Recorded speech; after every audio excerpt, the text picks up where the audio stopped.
Shrimati Daleema. Sir, എൻ്റെ മണ്ഡലത്തിൻ്റെ പ്രശ്നം കുടിവെള്ളമാണ്.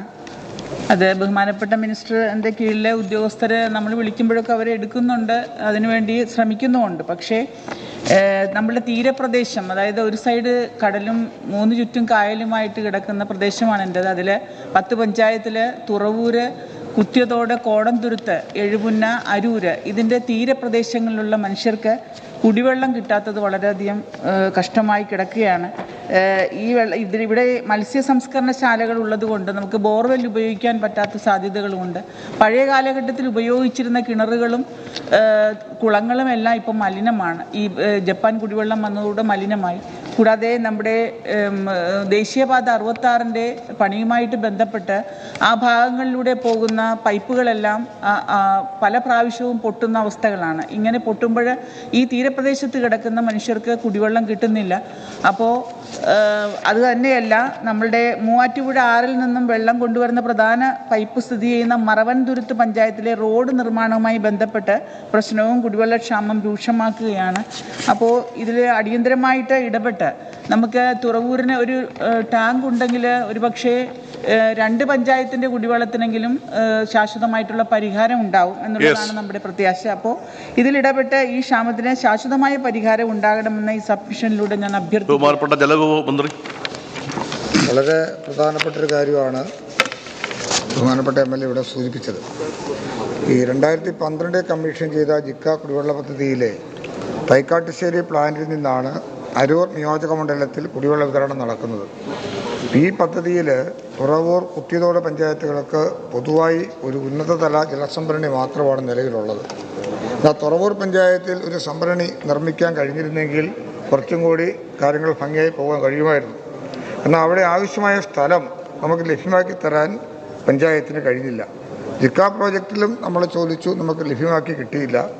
Jal Jeevan mission പദ്ധതി വന്ന സന്ദർഭത്തിലും നമ്മൾ അതിനുവേണ്ടി ശ്രമിക്കുകയുണ്ടായി. അവസാനം 15/7/2023 ഞങ്ങളുടെ ഡിപ്പാർട്ട്മെൻറ്റിൽ നിന്ന് തുറവൂർ ഗ്രാമപഞ്ചായത്തിലേക്ക് കത്തയച്ചിരുന്നു. അതിനാവശ്യമായ ഒരു 10 കോടി രൂപ നമുക്ക് ലഭ്യമാക്കിയിട്ടുണ്ട്. അത് ആവശ്യമായ സ്ഥലം നമുക്ക് ലഭ്യമാക്കി തന്നാൽ അത് പ്രയോജനപ്പെടുത്താനാകും. 5 ദിവസത്തിനകം അത് കൈമാറി തരണം എന്നുള്ള അവസാനമായ നോട്ടീസ് നമ്മൾ നൽകി. പക്ഷേ ആ സമയത്തിനുള്ളിൽ അവർക്ക് സ്ഥലം നമുക്ക് ലഭ്യമാക്കി തരാൻ കഴിയാതെ വന്നു എന്നുള്ളതാണ്. ഒരു പുതിയ ടാങ്ക് നിർമ്മാണം നമുക്ക് അസാധ്യമായി വന്നത്. എങ്കിലും അവിടെ പ്രശ്നങ്ങൾ പരിഹരിച്ച് കൊണ്ടുപോകുന്നതിന് വേണ്ടി ശ്രമിക്കുന്നുണ്ട്. അപ്പോൾ ഈ ജലസംഭരണിക്ക് ആവശ്യമായിട്ട് ഉള്ള സ്ഥലലഭ്യത ഉറപ്പുവരുത്താൻ സാധിക്കാതെ വന്നതാണ് നിലവിൽ നമുക്കൊരു പുതിയ ശുദ്ധീകരണ ജലസംഭരണം അവിടെ ടാങ്ക് നിർമ്മിക്കാൻ നമുക്ക് സാധിക്കാതെ വന്നിട്ടുള്ളത്.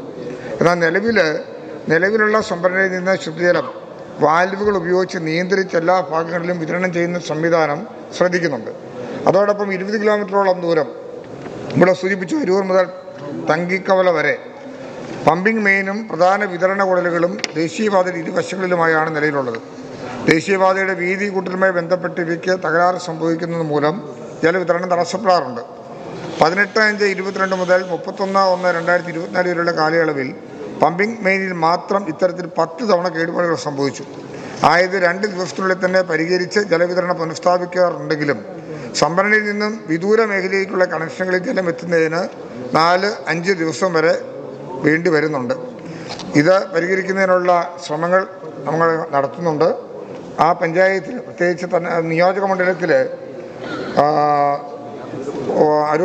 അരൂർ പഞ്ചായത്ത് ഒഴികെ തുറവൂർ, കുത്തിയതോട്, കോടംതുരുത്ത്, എഴുപുന്ന, അരിക്കുറ്റി, പാണാവള്ളി, പെരുമ്പളം, പള്ളിപ്പുറം, തൈക്കാട്ടുശ്ശേരി പഞ്ചായത്തുകളിൽ 99% വീടുകളിലും ജലജീവൻ മിഷൻ മുഖേന കുടിവെള്ള കണക്ഷൻ ഇതിനോടകം തന്നെ നൽകി കഴിഞ്ഞ പഞ്ചായത്താണ്.